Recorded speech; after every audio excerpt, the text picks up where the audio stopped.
ನಿಂದ ಕೇಳಿ ನಿಮಗೆ ತಿಳಿಸುವ ವಾರ್ತೆ ಯಾವುದೆಂದರೆ ದೇವರು ಬೆಳಕಾಗಿದ್ದಾನೆ ಮತ್ತು ಆತನಲ್ಲಿ ಎಷ್ಟು ಮಾತ್ರವೂ ಕತ್ತಲೆ ಇಲ್ಲ ಎಂಬುದೇ. ನಾವು ಅದೇ ರೀತಿ ಇನ್ನೊಂದು ವಾಕ್ಯಗಳನ್ನು ಓದೋಣ. ಯೋಹಾನನು ಬರೆದ ಸುವಾರ್ತೆ 1ನೇ ಅಧ್ಯಾಯ 4 ಮತ್ತು 5ನೇ ವಚನ. ಯೇಸು ಯೋಹಾನನ ಸುವಾರ್ತೆ 1ನೇ ಅಧ್ಯಾಯ 4, 5 ವಚನ. ಆತನಲ್ಲಿ ಜೀವವಿತ್ತು, ಆ ಜೀವವು ಮನುಷ್ಯರಿಗೆ ಬೆಳಕಾಗಿತ್ತು. ಆ ಬೆಳಕು ಕತ್ತಲಲ್ಲಿ ಪ್ರಕಾಶಿಸುತ್ತದೆ, ಕತ್ತಲು ಅದನ್ನು ಮುಸುಕಲಿಲ್ಲ ಎಂಬುದಾಗಿ. ನಾವು 1ನೇ ಯೋಹಾನನ ಪತ್ರಿಕೆ 1ನೇ ಅಧ್ಯಾಯ 5ನೇ ವಚನದಲ್ಲಿ ದೇವರ ವಾಕ್ಯ ಹೇಳುವುದೇನೆಂದರೆ, ನಾವು ಆತನಿಂದ ಕೇಳಿದ ನಿಮಗೆ ತಿಳಿಸುವ ವಾರ್ತೆ ಯಾವುದೆಂದರೆ ದೇವರು ಬೆಳಕಾಗಿದ್ದಾನೆ ಮತ್ತು ಆತನಲ್ಲಿ ಎಷ್ಟು ಮಾತ್ರವೂ ಕತ್ತಲೆ ಇಲ್ಲ ಎಂಬುದಾಗಿ. ನಾವು ಈ ಬೆಳಕು ಮತ್ತು ಕತ್ತಲೆ ಎಂಬ ಒಂದು ಅಂಶದ ಮೇಲೆ ನಾವು ಗಮನ ಇಟ್ಟು ವಾಕ್ಯಗಳನ್ನು ಕೇಳುವವರಾಗಿರೋಣ. ಎಲ್ಲಿ ಬೆಳಕಿರ್ತದೋ ಅಲ್ಲಿ ಕತ್ತಲೆ ಇರಲಿಕ್ಕೆ ಸಾಧ್ಯ ಇಲ್ಲ. ಯಾವಾಗ ಕತ್ತಲೆ ಇರ್ತದೋ ಅಲ್ಲಿ ಬೆಳಕಿರ್ಲಿಕ್ಕೆ ಸಾಧ್ಯ ಇಲ್ಲ. ಈ ಒಂದು ಭೌತಿಕವಾದ ಅಂಶಗಳನ್ನು ನಾವು ತೆಗೆದುಕೊಂಡು ಸ್ವಲ್ಪ ಆತ್ಮೀಕವಾಗಿ ನಾವು ಆಲೋಚನೆ ಮಾಡಬೇಕು ಪ್ರಿಯರೇ. ಅದು ಯಾವ ವಿಷಯದಲ್ಲಂದರೆ, ದೇವರು ಬೆಳಕಾಗಿದ್ದಾನಂದ್ರೆ ಆತನು ಆಳುವವನಾಗಿದ್ದಾನೆ. ಹಲ್ಲೆಲೂಯಾ. ಈ ಬೆಳಕಿನ ಪ್ರತ್ಯೇಕತೆ ಏನಂದ್ರೆ ಇದು ಆಳುವಂತದಾಗಿದೆ. ಇದು ನಾವು ಎಲ್ಲಿ ನೋಡ್ತೇವೆ ಅಂದ್ರೆ ಆದಿಕಾಂಡ ಪುಸ್ತಕ 1ನೇ ಅಧ್ಯಾಯದಲ್ಲಿ ನಾವು ನೋಡುವಾಗ ಅಲ್ಲಿ ದೇವರು ಏನು ಮಾಡ್ತಾನಂದ್ರೆ 16ನೇ ವಚನದಲ್ಲಿ, ಇದೊಂದು ವಚನ ಓದಿಕೊಳ್ಳೋಣ, ಸಮಯ ಸ್ವಲ್ಪ ಇದೆ. ದೇವರು ಹಗಲನ್ನು ಆಳುವುದಕ್ಕೆ ದೊಡ್ಡ ಬೆಳಕನ್ನು, ഇരുಳನ್ನು ಆಳುವುದಕ್ಕೆ ಚಿಕ್ಕ ಬೆಳಕನ್ನು, ಈ ಎರಡು ದೊಡ್ಡ ಬೆಳಕುಗಳನ್ನು ಉಂಟು ಮಾಡಿದನು. ಆತನು ನಕ್ಷತ್ರಗಳನ್ನು ಸಹ ಉಂಟು ಮಾಡಿದನು ಎಂಬುದಾಗಿ. ಇಲ್ಲಿ ನಾವು ನೋಡುತ್ತೇವೆ, ದೇವರು ಹಗಲನ್ನು ಆಳುವುದಕ್ಕೆ ದೊಡ್ಡ ಬೆಳಕನ್ನು, ഇരുಳನ್ನು ಆಳುವುದಕ್ಕೆ ಚಿಕ್ಕ ಬೆಳಕನ್ನು, ಈ ಎರಡು ದೊಡ್ಡ ಬೆಳಕುಗಳನ್ನು ಉಂಟು ಮಾಡಿದನು. ಈ ದೊಡ್ಡದು ಬೆಳಕು ಚಿಕ್ಕದು ಎಂಬ ಅಂಶದ ಮೇಲೆ ಅಲ್ಲ, ಈ ಬೆಳಕಿನ ಪ್ರತ್ಯೇಕತೆ ಏನಂದ್ರೆ ಇದು ಆಳ್ವಿಕೆ ಮಾಡಬೇಕು. ಈ ಭೂಮಿಯ ಮೇಲೆ ಇವು ಏನ್ ಮಾಡಬೇಕು, ಇವು ಬೆಳಕನ್ನು ಕೊಡಬೇಕೆಂಬುದಾಗಿ ಪ್ರತ್ಯೇಕವಾದ ಉದ್ದೇಶದಿಂದಲೇ ಈ ಸೂರ್ಯ ಚಂದ್ರರನ್ನ ಉಂಟು ಮಾಡ್ತಾನೆ. ಹಗಲಲ್ಲಿ ಸೂರ್ಯ ಆಳ್ವಿಕೆ ಮಾಡಬೇಕು, ರಾತ್ರಿಯಲ್ಲಿ ಚಂದ್ರ ಆಳ್ವಿಕೆ ಮಾಡಬೇಕು. ಒಟ್ಟಾಗಿ ಬೆಳಕು ಯಾವಾಗಲೂ ಆಳ್ವಿಕೆ ಮಾಡಬೇಕು ಎಂಬುದಾಗಿ ದೇವರ ಉದ್ದೇಶದ ಮೇರೆಗೆ ಈ ಬೆಳಕುಗಳನ್ನು ಉಂಟು ಮಾಡ್ತಾನೆ. ಈ ದೇವರು ಯಾಕೆ ಬೆಳಕನ್ನ ಪ್ರತ್ಯೇಕವಾಗಿ ದೇವರು ಬೆಳಕಾಗಿದ್ದಾನೆ, ದೇವರು ಬೆಳಕನ್ನು ಉಂಟು ಮಾಡ್ತಾ ಇದ್ದಾನೆ? ಉದ್ದೇಶ, ಈ ಲೋಕ ಅಧಿಪತಿ ಯಾರಂದರೆ ಈ ಲೋಕದ ಅಂಧಕಾರದ ಅಧಿಪತಿ. ಹಲ್ಲೆಲೂಯಾ. ಆ ಸೈತಾನನು ಕತ್ತಲೆಗೆ ಹೋಲಿಕೆಯಾಗಿದ್ದಾನೆ. ಅವನಲ್ಲಿ ಕತ್ತಲೆ ಇದೆ. ಅವನು ಲೋಕವನ್ನು ಆವರಿಸಿಕೊಂಡಿದ್ದಾನೆ. ಅಲ್ಲೆಲ್ಲ ಅಂದ್ರೆ ಪಾಪದ ಕೃತ್ಯಗಳು, ಪಾಪದ ಎಲ್ಲ ವಿಷಯವಾದ ಸಂಗತಿಗಳು ಈ ಲೋಕದಲ್ಲಿ ಆಳ್ವಿಕೆ ಮಾಡ್ತಾ ಇದೆ. ನಮ್ಮ ಸುತ್ತಲೂ, ನಮ್ಮ ವಾತಾವರಣದಲ್ಲಿ, ನಮ್ಮ ಪ್ರತ್ಯೇಕವಾದ ಎಲ್ಲಾ ಕ್ಷೇತ್ರಗಳಲ್ಲಿ ಈ ಲೋಕದಲ್ಲಿ ನೋಡುವಾಗ ನಮ್ಮ ಸುತ್ತಲೂ ಏನಿದೆ ಅಂದ್ರೆ ಕತ್ತಲೆ ಇದೆ. ಪಾಪ ತುಂಬಿಕೊಂಡಿರುವಂತ ಲೋಕ, ಈ ಲೋಕ ಇದೆ. ಈ ಲೋಕದಲ್ಲಿ ದೇವರು ಏನು ಮಾಡುತ್ತಾ ಇದ್ದಾನಂದ್ರೆ ಬೆಳಕನ್ನ ಪ್ರತ್ಯೇಕವಾಗಿ ಆತನು ಈ ಸೂರ್ಯ ಚಂದ್ರ ನಕ್ಷತ್ರ ಉದ್ದೇಶ ಏನ್ರಿ, ಇವು ಬೆಳಕು ಕೊಡಬೇಕು. ಅಂದ್ರೆ ಇದನ್ನ ಏನ್ ಮಾಡ್ತಾ ಇದ್ದಾನೆ, ಇದು ಆಳ್ವಿಕೆ ಮಾಡ್ಬೇಕಂತ ಹೇಳ್ತಾ ಇದ್ದಾನೆ. ನೋಡಿ, ಈ ಕತ್ತಲೆ ಇದ್ದಾಗ ಸೂರ್ಯ ಉದಯಿಸಿದನಂದ್ರೆ ಇಂಚು ಮಿಂಚು ಕತ್ತಲೆ ಕಾಣಲ್ಲ. ನಮ್ಮ ಕೋಣೆಯಲ್ಲಿ ಕತ್ತಲೆ ಇರುವಾಗ ಲೈಟ್ ಆನ್ ಮಾಡಿದೀವಂದ್ರೆ ಅಲ್ಲಿ ಎಷ್ಟು ಮಾತ್ರಕ್ಕೂ ಕತ್ತಲೆ ಇರಲಿಕ್ಕೆ ಸಾಧ್ಯವಿಲ್ಲ. ಈ ಆಳ್ವಿಕೆ ಎನ್ನುವಂಥದ್ದು ದೇವರು ಮನುಷ್ಯರಿಗೆ ಪ್ರತ್ಯೇಕವಾಗಿ ಕೊಟ್ಟಿದ್ದಾನೆ. ಇದು ಎಲ್ಲರೂ ಆಳಬಹುದು. ಒಂದು ಚಿಕ್ಕ ಮಗುವಾದರೂ ಸರಿ, ಅದು ಯವನಸ್ಥ ಆದರೂ ಸರಿ, ಅವರು ಎಂತ ಹಿರಿಯ ಮುದುಕರಾದರೂ ಸರಿ, ಈ ಆಳ್ವಿಕೆಯನ್ನ ಅವರು ಆಳಬಹುದು. ದೇವರು ನಮ್ಮನ್ನು ಈ ಲೋಕದಲ್ಲಿ ಆಳುವುದಕ್ಕಾಗಿ ಇಟ್ಟಿದ್ದಾನೆ. ಅಧಿಕಾರವನ್ನು ಕೊಟ್ಟಿದ್ದಾನೆ. ಯಾವುದರ ಮೇಲೆ ಅಧಿಕಾರ? ಕತ್ತಲೆಯ ಮೇಲೆ ಅಧಿಕಾರವನ್ನು ಕೊಟ್ಟಿದ್ದಾನೆ. ಸೈತಾನನ ಮೇಲೆ ಅಧಿಕಾರವನ್ನು ಕೊಟ್ಟಿದ್ದಾನೆ. ಎಲ್ಲವನ್ನು ನಾವು ವಶಪಡಿಸಿಕೊಳ್ಳುವುದಕ್ಕಾಗಿ ಆತನು ಆಳುವವರನ್ನಾಗಿ ಈ ಭೂಮಿಯ ಮೇಲೆ ನಮಗೆ ಇಟ್ಟಿದ್ದಾನೆ ಪ್ರಿಯರೇ. ಆತನು ಬೆಳಕಾಗಿದ್ದಾನೆ. ಯೋಹಾನ ಸುವಾರ್ತೆ ಹೇಳ್ತದೆ, ಆತನಲ್ಲಿ ಜೀವವಿತ್ತು, ಆ ಬೆಳಕು ಮನುಷ್ಯರಿಗೆ, ಅಂದ್ರೆ ಆ ಜೀವ ಮನುಷ್ಯರಿಗೆ ಬೆಳಕಾಗಿತ್ತು. ಕ್ರಿಸ್ತನ ಜೀವ ನಮ್ಮಲ್ಲಿರುವಾಗ, ನಾವು ಕ್ರಿಸ್ತನಲ್ಲಿರುವಾಗ ನಾವು ಕೂಡ ಲೋಕವನ್ನು ಆಳುತ್ತೇವೆ. ಹಲ್ಲೆಲೂಯ. ಇವತ್ತು ಕ್ರಿಸ್ತನಿಲ್ಲದೆ ಜೀವ, ಕ್ರಿಸ್ತನಿಲ್ಲದ ಜೀವಿತ, ಕ್ರಿಸ್ತನಿಲ್ಲದ ಕುಟುಂಬ ಆಳ್ವಿಕೆ ಮಾಡಲಿಕ್ಕೆ ಸಾಧ್ಯ ಇಲ್ಲ. ಯಾವ ಪ್ರಾಪಂಚಿಕ ವ್ಯಕ್ತಿಯು ಕೂಡ ಸೈತಾನನನ್ನ ಜಯಿಸಲಿಕ್ಕೆ ಆಗಲ್ಲ. ಸೈತಾನನ ಕಾರ್ಯಗಳನ್ನ ಜಯಿಸಲಿಕ್ಕೆ ಆಗಲ್ಲ. ಸೈತಾನನ ಕಾರ್ಯಗಳನ್ನ ವಶಪಡಿಸಿಕೊಳ್ಳಲಿಕ್ಕೆ ಇದು ಅಸಾಧ್ಯವಾದದ್ದು. ಪ್ರಾಪಂಚಿಕ ವ್ಯಕ್ತಿ ಮನುಷ್ಯರುಗಳು.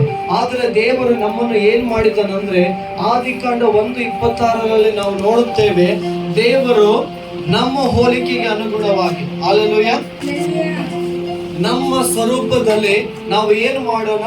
ಮನುಷ್ಯರನ್ನು ಉಂಟು ಮಾಡೋಣ. ಈ ಮನುಷ್ಯರ ಪ್ರತ್ಯೇಕವಾದ ಎಲ್ಲ ಒಂದು ಪರಲೋಕದ ಅನಾದಿ ಕಾಲದ ಸಂಕಲ್ಪ ಉದ್ದೇಶವನ್ನ ದೇವರು ಈ ಭೂಮಿಗೆ ಹಾಕ್ತಾ ಇದ್ದಾನೆ. ಈ ಭೂಮಿಯ ಮೇಲೆ ಆತನು ಪ್ರತ್ಯೇಕವಾಗಿ ಪ್ರತ್ಯಕ್ಷ ಪಡಿಸುವಂತ ಉದ್ದೇಶ ಏನಂದ್ರೆ, ಆದಾಮನೇ, ನೀನು ಎಲ್ಲ ಪ್ರಾಣಿಗಳ ಮೇಲೂ, ಎಲ್ಲ ಪಕ್ಷಿಗಳ ಮೇಲೂ, ಸಮುದ್ರದ ಮೇಲೂ, ನೀನು ಎಲ್ಲ ಭೂಮಿಯ ಮೇಲೂ ಏನ್ ಮಾಡ್ಬೇಕಂದ್ರೆ ದೊರೆತನ ಮಾಡಬೇಕು. ಹಲ್ಲೆಲೂಯಾ. ಇವತ್ತು ಎಲ್ಲಾ ಕ್ಷೇತ್ರಗಳಲ್ಲಿ, ಎಲ್ಲಾ ಮಂಡಳಿಗಳಲ್ಲಿ, ಎಲ್ಲ ಸಮಯಗಳಲ್ಲಿ ಆದಾಮನಿಗೆ ಏನು ಮಾಡ್ಬೇಕಂತೇಳಿ ದೇವ್ರು ಹೇಳ್ತಾ ಇದ್ದಾನಂದ್ರೆ, ನೀನು ಎಲ್ಲವನ್ನು ಆಳ್ವಿಕೆ ಮಾಡಬೇಕು, ಎಲ್ಲವನ್ನು ವಶಪಡಿಸಿಕೊಳ್ಳಬೇಕು. ವಶಪಡಿಸಿಕೊಳ್ಳುವಂತ ಉದ್ದೇಶ ಏನಂದ್ರೆ, ಈ ಲೋಕವು ಮತ್ತೊಬ್ಬನ ಹತೋಟಿಯಲ್ಲಿ ಹೋಗಿಬಿಟ್ಟಿದೆ.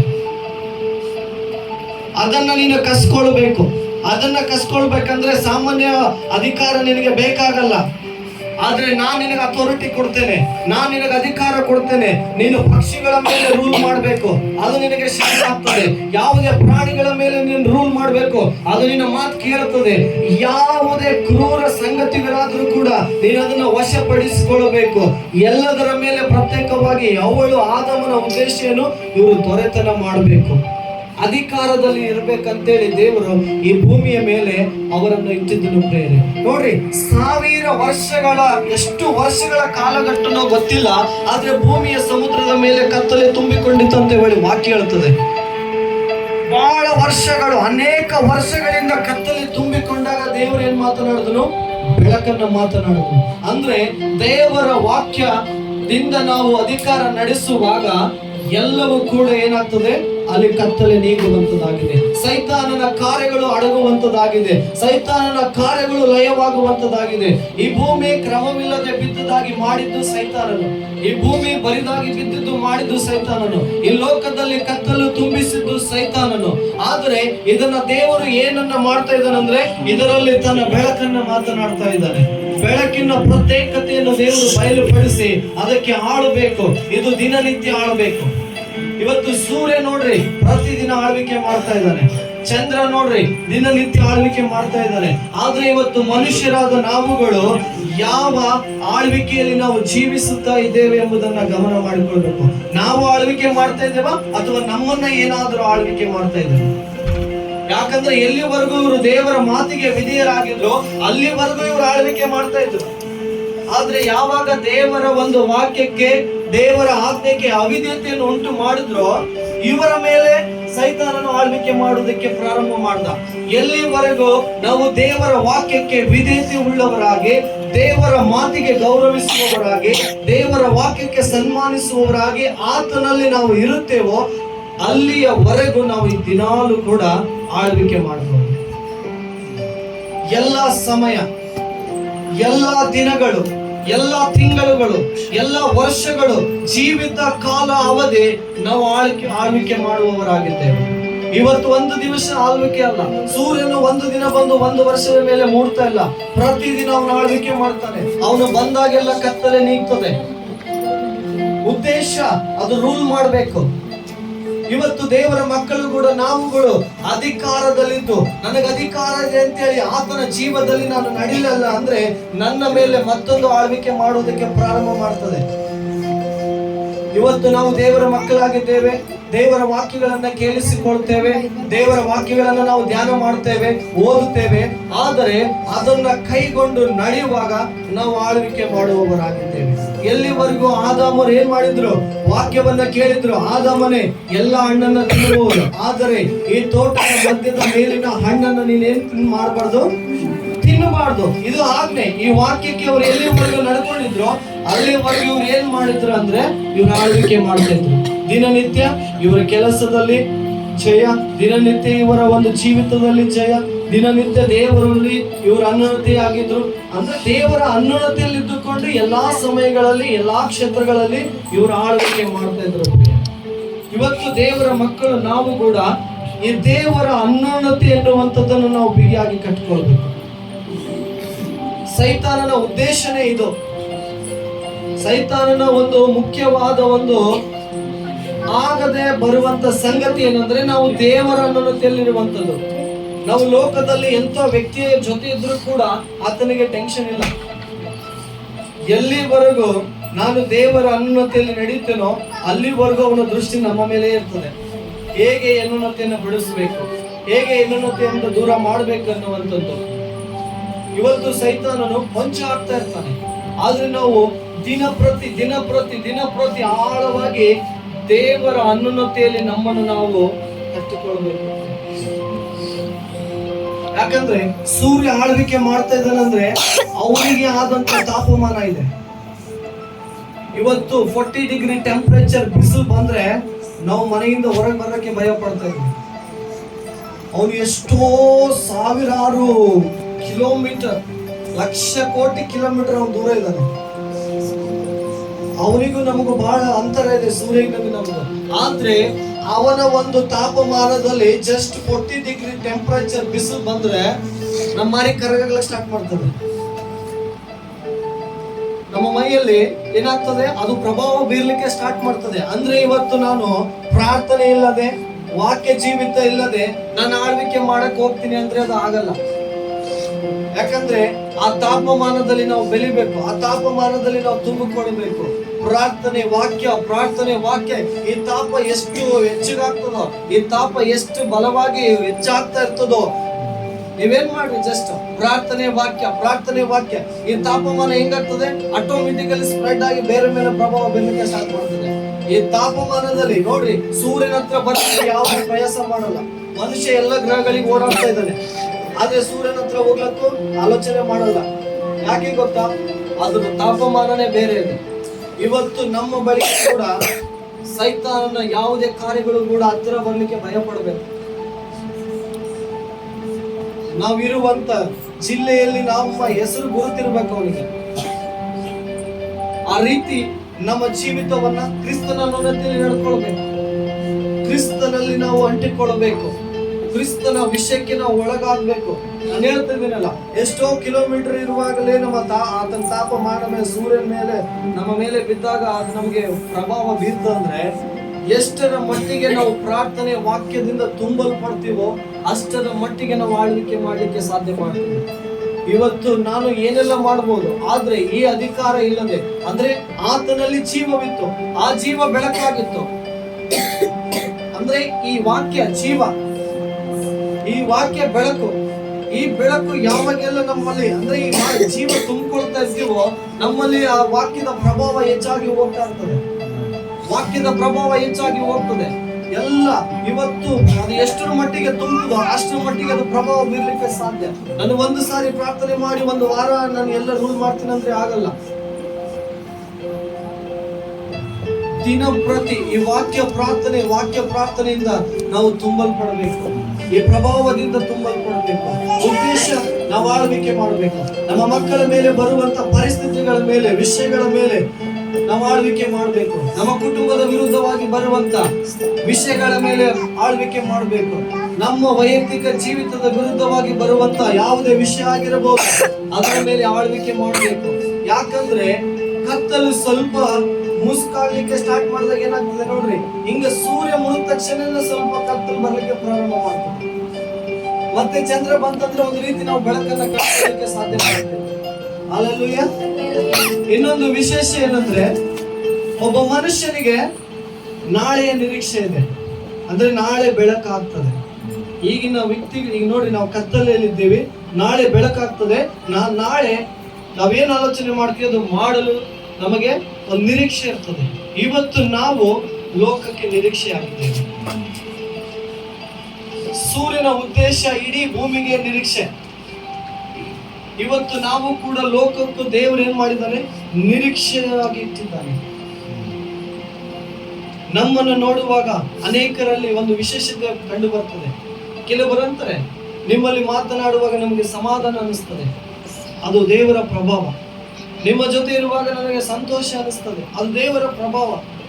ನಿಮ್ಮ ಜೊತೆ ಸಮಯ ಕಳೆಯುವಾಗ ನನಗೆ ಒಂದು ರೀತಿ ನನಗೆ ಯಾವುದೇ ರೀತಿಯಲ್ಲಿ ಚಿಂತೆ ಇರುವುದಿಲ್ಲ, ಅದು ಒಂದು ದೇವರ ಪ್ರಭಾವ. ನಾವು ದೇವರ ಪ್ರಭಾವದಲ್ಲಿ ತುಂಬಿಕೊಳ್ಳುವಾಗೆಲ್ಲ ಲೋಕದಲ್ಲಿ ಇರುವಂತ ಕಷ್ಟದಲ್ಲಿರುವಂತ ವ್ಯಕ್ತಿಗಳಿಗೆ, ಸಾಲದಲ್ಲಿರುವಂತ ವ್ಯಕ್ತಿಗಳಿಗೆ, ಮತ್ತೆ ಅನೇಕ ಅನಾರೋಗ್ಯದಲ್ಲಿರುವಂತ ವ್ಯಕ್ತಿಗಳಿಗೆ, ಬಂಧನದಲ್ಲಿರುವಂತ ವ್ಯಕ್ತಿಗಳಿಗೆ, ಯಾವುದೇ ಸೈತಾನನ ಒಂದು ಕ್ರಿಯೆಯಲ್ಲಿ ಬಂಧಿಸಲ್ಪಟ್ಟಂತ ವ್ಯಕ್ತಿಗಳಿಗೆ ನಾವು ನಿರೀಕ್ಷೆ ಉಳ್ಳವರಾಗ್ತೇವೆ. ಹಲ್ಲೆಲೂಯಾ. ನಮ್ಮನ್ನು ನೋಡುವಾಗ ಅವರಿಗೆ ದೇವರಲ್ಲಿ ಒಂದು ನಿರೀಕ್ಷೆ ಬರ್ತದೆ. ಇವರು ಮಾಡುವ ಪ್ರಾರ್ಥನೆ ನಮಗೆ ಬಿಡುಗಡೆ ಕೊಡುತ್ತದೆ. ಇವರು ಮಾಡುವ ಪ್ರಾರ್ಥನೆ ನಮಗೆ ಸೌಖ್ಯ ಕೊಡುತ್ತದೆ. ಇವರು ಮಾಡುವ ಪ್ರಾರ್ಥನೆ ನಮಗೆ ಕುಟುಂಬದಲ್ಲಿ ಒಂದು ಅನ್ಯೋನ್ಯತೆ ತರ್ತದೆ, ನಮಗೆ ಸಮಾಧಾನ ತರ್ತದೆ ಅಂತೇಳಿ ಇವತ್ತು ಲೋಕದಲ್ಲಿ ನಿರೀಕ್ಷೆ ಬರ್ತದೆ. ಆದರೆ ನಾವು ಪ್ರಭಾವವುಳ್ಳ ತಾಪಮಾನದಲ್ಲಿ ನಾವು ಇರಬೇಕು. ವಾಕ್ಯದ ತಾಪಮಾನದಲ್ಲಿ, ಪ್ರಾರ್ಥನೆಯ ತಾಪಮಾನದಲ್ಲಿ ನಮ್ಮನ್ನು ನಾವು ತುಂಬಿಸಿಕೊಳ್ಳುಸ, ನಮ್ಮನ್ನು ನಾವು ಹೆಚ್ಚಿಸಿಕೊಳ್ಬೇಕು. ಇವತ್ತು 5 ನಿಮಿಷದ ಪ್ರಾರ್ಥನೆ ಹೆಚ್ಚಿಸಿಕೊಳ್ಬೇಕು. 1 ತಾಸಿನ ಪ್ರಾರ್ಥನೆ ಹೆಚ್ಚಿಸಿಕೊಳ್ಳಿ. ಅದು ಎಷ್ಟು ಹೆಚ್ಚಲ್ಪಡ್ತದೋ ಅದಷ್ಟು ಪ್ರಭಾವದಲ್ಲಿ ನಾವು ತುಂಬಲ್ಪಡ್ತೇವೆ. ಇವತ್ತು ಲೋಕದಲ್ಲಿ ಅನೇಕರು, ನಾವು ಒಂದು ರೀತಿಯಲ್ಲಿ ಪೌಲ ಹೇಳುವಾಗ, ನಾವು ಹಿಂದಿನ ಕಾಲದಲ್ಲಿ ಅನ್ಯರಾಗಿ ನಡ್ಕೊಂಡು ಕತ್ತಲೆಯುಳ್ಳವರಾಗಿದ್ದೀವಿ ಅಂತ ಹೇಳ್ತಾರೆ. ನಮಗೆ ಯಾವಾಗ ಬೆಳಕು ಬಂತು, ಯಾವಾಗ ಯೇಸು ಸ್ವಾಮಿ ಬಂದನು, ಅವಾಗ ನಮಗೆ ನಿರೀಕ್ಷೆ ಬಂತು, ನಾವು ಬೆಳಕಾಗಿ ಮಾರ್ಪಟ್ಟಿದ್ದೇವೆ. ಅದಕ್ಕೆ ಯೇಸು ಸ್ವಾಮಿ ವಾಕ್ಯ ಹೇಳ್ತದೆ, ನೀವು ಲೋಕಕ್ಕೆ ಬೆಳಕಾಗಿದ್ದೀರಿ. ಗುಡ್ಡದ ಮೇಲೆ ಕಟ್ಟಿದ ಮನೆ ಅದು ಮನೆಯಾಗಿರುವುದಿಲ್ಲ, ಅದು ಅನೇಕರಿಗೆ ಕಾಣಲ್ಪಡಬೇಕು. ಅದರ ಕಡೆ ಅನೇಕರ ಕಣ್ಣು ದೃಷ್ಟಿ ಬೀಳ್ತವೆ. ಇವತ್ತು ನಾವು ಎಲ್ಲಿಗಾದ್ರೂ ಜರ್ನಿ ಮಾಡುವಾಗ ನೋಡ್ರಿ, ಒಂದು ಬೆಟ್ಟ ಕಾಣಿಸ್ತಂದ್ರೆ ಅದರ ಸಣ್ಣ ಮನೆ ಕೂಡ ಅದ್ರ ಮೇಲೆ ನಮಗೆ ಕೇಂದ್ರೀಕರಿಸಲ್ಪಡ್ತದೆ. ನಮ್ಮ ಕಣ್ಣುಗಳು ಅದ್ರ ಮೇಲೆ ಹೋಗ್ತವೆ. ಒಂದು ವಿಶೇಷತೆ ಇದ್ದಿರಬೇಕು ಅಂತ ಹೇಳಿ. ಅದೇ ರೀತಿ ನಾವು ಓಡಾಡುವಾಗ, ನಾವು ನಡೆದಾಡುವಾಗ, ನಾವು ಒಂದು ಕುಟುಂಬದಲ್ಲಿ ಹೋದಾಗ ನಮ್ಮ ಕುರಿತು ನಮ್ಮನ್ನು ನೋಡುವಂತ ಕಣ್ಣುಗಳಿಗೆ ಒಂದು ನಿರೀಕ್ಷೆ ಬರಬೇಕು. ಒಂದು ಹೊಸ ನಿರೀಕ್ಷೆ ಅವರಲ್ಲಿ ಬರ್ತದೆ. ಅದು ಯಾವಾಗ? ನಾವು ಅಧಿಕಾರದಲ್ಲಿ ಇರುವಾಗ, ನಾವು ಆಳುವವರಾಗಿದ್ದೇವೆ. ಇವತ್ತು ನಮಗೆ ಏನೇ ವಿರೋಧವಾಗಿ ಬಂದರೂ ಅದನ್ನು ಜಯಿಸುವಂತ ಸಾಮರ್ಥ್ಯ ದೇವರು ಕೊಟ್ಟಿದ್ದಾನೆ, ಅದನ್ನು ಆಳುವಂತ ಸಾಮರ್ಥ್ಯ ದೇವರು ನಮಗೆ ಕೊಟ್ಟಿದ್ದಾನೆ. ಇವತ್ತು ನೋಡ್ರಿ, ದೇವರು ಬೆಳಕಾಗಿದ್ದಾನೆ. ನಮ್ಮನ್ನು ದೇವರು ತನ್ನಲ್ಲಿ ಲೋಕಕ್ಕೆ ಬೆಳಕಾಗಿಟ್ಟಿದ್ದಾನೆ. ಆತನ ಜೀವ ನಮ್ಮಲ್ಲಿ ಇದೆ. ಆತನನ್ನ ಯಾವುದು ಮುಸುಕ ಹಾಕ್ಲಿಕ್ಕೆ ಆಗಲ್ಲ ಅಂತೇಳಿ ದೇವರ ವಾಕ್ಯ ಹೇಳ್ತದೆ. ಅಂದ್ರೆ ಯಾವ ಕತ್ತಲೆಯೂ ಕೂಡ ಯೇಸುವನ್ನು ಮುಸುಕಲಿಕ್ಕೆ ಆಗಲಿಲ್ಲ ಅಂತೆ. ಸೈತಾನನು ಎಷ್ಟು ಪ್ರಯತ್ನ ಮಾಡಿದನು, ಪಾತಾಳದಲ್ಲಿ ಕೂಡ ಮರಣವು ಕೂಡ ಆತನನ್ನು ಹಿಡಿಯದೆ ಆಗಲೇ ಹೋಯಿತು ಅಂತೇಳಿ ವಾಕ್ಯ ಹೇಳ್ತದೆ. ಅಂದ್ರೆ ಎಷ್ಟರ ಮಟ್ಟಿಗೆ ಸೈತಾನನು ಕ್ರಿಸ್ತನನ್ನ ಮರಣದಲ್ಲಿ ಇಟ್ಟುಕೊಳ್ಬೇಕಂತೇಳಿ ಎಷ್ಟೋ ಪ್ರಯತ್ನ ಮಾಡಿದ್ರು, ಆದ್ರೆ ಅದು ಆಗ್ಲಿಲ್ಲ. ಹಲ್ಲೆಲೂಯ. ಇವತ್ತು ನಮಗೂ ವಿರೋಧ ಬರ್ತದೆ, ನಮಗೂ ಹೋರಾಟ ಬರ್ತದೆ, ನಮಗೂ ಯಾವುದೇ ರೀತಿಯಲ್ಲಿ ಇಕ್ಕಟ್ಟುಗಳು ಬರ್ತವೆ. ಆದ್ರೆ ಆ ಇಕ್ಕಟ್ಟಿನ ದಿನದಲ್ಲಿ ನಾವು ಬಳಲಿ ಹೋಗ್ಬಾರ್ದು. ಆ ಇಕ್ಕಟ್ಟಿನ ದಿನದಲ್ಲಿ ನೋಡ್ರಿ, ದಾನಿಯೇಲನಿಗೆ ಪ್ರಾರ್ಥನೆ ಮಾಡುವಂತ ವ್ಯಕ್ತಿ, ದಿನ ಮೂರಾವರ್ತಿ ಮೊಣಕಾಲೂರಿ 3 ಸಾರಿ ಪ್ರಾರ್ಥನೆ ಮಾಡುವಂತ ವ್ಯಕ್ತಿಗೆ ಸೆರೆಮನೆಗೆ ಹಾಕ್ತಾರೆ. ಸೆರೆಮನೆಗೆ ಹಾಕಿ ಮತ್ತೆ ಅಲ್ಲಿ ದೇವರ ವಾಕ್ಯಕ್ಕನುಸಾರವಾಗಿ ನಡೆಯುವಾಗ ಅಲ್ಲಿ ಕೂಡ ಆತನ ಪ್ರಾರ್ಥನೆ ಮಾಡುವಾಗ ಅಲ್ಲಿ ಏನಾಗ್ತದಂದ್ರೆ, ಅವನು ದೇವರಲ್ಲಿ ನಡೆಯುವಾಗ ಅಲ್ಲಿ ಅವನ ವಿರುದ್ಧವಾಗಿ ಒಂದು ಕಾಯ್ದೆ ಉಂಟು ಮಾಡ್ತಾರೆ. ದೇವರ ವಾಕ್ಯದ ವಿರುದ್ಧವಾಗಿ ಅಲ್ಲಿ ಏನಾಗ್ತದೆ, ಅವನಿಗೆ ಸಿಂಹದ ಗವಿಯಲ್ಲಿ ಹಾಕ್ತಾರೆ. ಉದ್ದೇಶ ಈ ಪ್ರಾರ್ಥನೆ ನಿಲ್ಲಿಸಬೇಕು. ಅವನ ವಿರುದ್ಧವಾಗಿ ಸೈತಾನನು ಹಾಕಿದಂತ ಯಂತ್ರ ಯಾವುದಂದ್ರೆ ಅವನ ಪ್ರಾರ್ಥನೆ ನಿಲ್ಲಿಸಬೇಕು, ದೇವರ ಅನ್ಯೋನ್ಯತೆಯನ್ನು ತೆಗಿಬೇಕು ಅಂತ. ನಾವು ಎಷ್ಟರ ಮಟ್ಟಿಗೆ ದೇವರೊಟ್ಟಿಗೆ ಸಂಭಾಷಣೆ ಮಾಡ್ತೀವೋ ನಮ್ಮ ಅನ್ಯೋನ್ಯತೆ ಅಷ್ಟು ಬಿಗಿ ಆಗ್ಲಿಕ್ಕೆ, ಆಳವಾಗಿ ನಾವು ಸ್ವಾತಂತ್ರ್ಯರಾಗಿ ಬೆರೆತುಕೊಳ್ಳಿಕ್ಕೆ ಸಾಧ್ಯವಾಗ್ತದೆ ಪ್ರಿಯರೇ.